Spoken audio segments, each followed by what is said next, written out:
All right, welcome to Easter Monday here in Australia, and it is a wet and rainy day. Pretty miserable, but I've just had coffee, or in my case, chai tea, with a friend of mine and got to hang out and realized that, hey, life is pretty good. What I wanted to share with you today is an experience that I had around a particular book. That book is called Profit First. And it's by Mike, and I can't get his last name, but it's like Malkovich or something like that. If you look it up, Profit First and Mike, it'll come up. But my experience of this was very interesting. I can't really remember why I ordered it, first of all. So this book shows up from Amazon. Presumably it had shown up in some searches or some research. And I'm like, you know what? This sounds like an interesting idea. This sounds like an interesting concept. What's going on in this book? And so I get the book and I devour it because it's got an interesting idea that I can make profit a priority and it will occur. And he was like, look, most businesses are not profitable, that if you just do standard accounting, what will happen is that expenses will consume all of the available resources and you'll have no profit. And out of this, I got a really cool insight. And it's like, what's the difference between a salary for an owner and profit? And he's very clear in this book. He's like, look, the salary is the bit that you get for doing the work, whatever you're doing the work. If you're not in the business very much, then you are not doing much work. And so you might only get paid a very small salary. If you're a startup, you're doing all the work, so you should get paid more of a salary.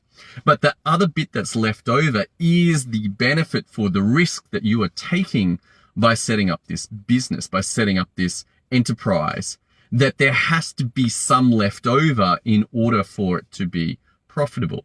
And it strikes me as very odd that in our current society, that businesses are allowed to be valued so highly with no profit. And what was really interesting to me was, oh, wow, I wonder if these non-profitable companies like Twitter or Uber actually implemented profit first, whether they would become profitable. And it might require some quite difficult decisions like, okay, wow, if we're going to find 5% of profit, then where's that 5% got to come out of? It's got to come out of operating expenses. And that might mean firing people, and that might mean getting rid of stuff. But at the end of the day, businesses are designed to be profitable, that there has to be some benefit in terms of setting up the enterprise more than just providing a job. Well, look, if you just want a job, that's fine. Set up your own small business and you're the owner, and fine, you mix up your profit with the salary. But if you're aiming for more than that, like you'd actually like to have team, then this is an extraordinarily good book. What I wanted to share with you, though, is I got the feeling that he was somewhat skeptical that people would actually do this. Like multiple times through the book, it's like, did you do it? Did you do it? Did you do it? Did you do it? Did you do it? And there was two essential steps. One is setting up the bank accounts. And the second is then having the discipline or the reminders in place to actually do the system, do the profit first system. And I imagine what would happen for most people is that they would read the book. Even if they set up the accounts, then it's got to be like, okay, hang on, how often am I meant to do this other thing? And every 2 weeks I'm meant to do this other thing. And there's risk. There's the human factor, particularly if you're an entrepreneur and you've got 15 things going on. The chances of you remembering to do this on those times suddenly decreases, and that book goes back on the shelf, and the insight and the revelation that comes from it doesn't go anywhere. So there's a question on this Facebook Live. It's like, well, what's the one system that you know you need in order to make the biggest difference in your business? What area of business is it in, first of all? Is it in marketing? Is it in sales? Is it in advertising? Is it in fulfillment? Is it in optics? Is it in people? Is it in accounting? Is it in legal? Is it in taxes? Is it in cash?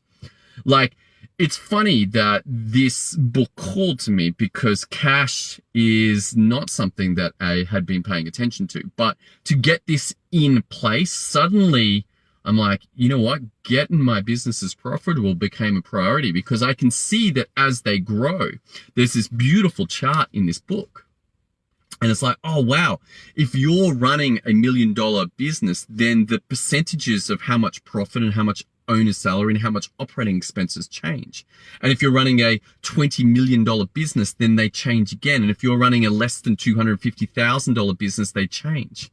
And so knowing those, and he's like, look, this was taken across 1,000 businesses. Suddenly you can just plug it in and look what was going on. What was really interesting for me was, first of all, profit was zero. I'm like, oh, ow, kicking the balls there. No profit at all. Secondly, was that my salary was low and my operating expenses were high. So the operating expenses were meant to be 50%. Mine were at 67%. So that immediately showed me that I needed to cut down on 67% operating expenses and target it down to 50. Now, what was extraordinarily cool was how similar his advice was compared to Garrett J. White's. Now, both these guys clearly know what to do in business. And they're like, look, if you try and do a shock 67 to 50%, you are going to kill your business. You are not going to be able to do that. Their advice was, so Mike's advice was drop it down by 1. Go from 67 to 66. You can definitely find a 1% improvement. And then next time, drop it down again and drop it down again and bring that profit up and the operating expenses down. And basically, he was like, look, you're going to have to be creative. You're going to have to find a better way to extract more effectiveness out of the business. And that effectiveness could mean getting more out of your team, getting more done in the same amount of time. And one particular solution to that is getting your systems and processes on point. Like, know that this is almost one package. System and processes. What's a system? A system is like the when should it be used and what's its purpose and what processes are in there to get a desired result. And the processes are the sort of A to B, A to B, A to B, A to B. So you put a bunch of processes, and it could be one process, it could be 10 processes that make up a system, and perhaps there's decisions in there and all that sort of stuff. But they fit together. Like, to have a system without processes, it's like, well, how's that going to work? And to have processes without a system, it's like you're going to end up deploying randomly. Like, why are we doing this now? Oh, and you just had your team or yourself do something that did not create a desired outcome. So if this is the problem that you're facing, first of all, comment below. What is the one system that you know is like, if I had this on point, this is going to make a massive difference to my business. I'm interested in that. Secondly, if you're like, you know what, you seem to know something about this and you'd like to find out more, then head over to systemio.dev, put in your name and put in your email address and grab the training there that looks at the problem that could be underlying a lot of symptoms in your business.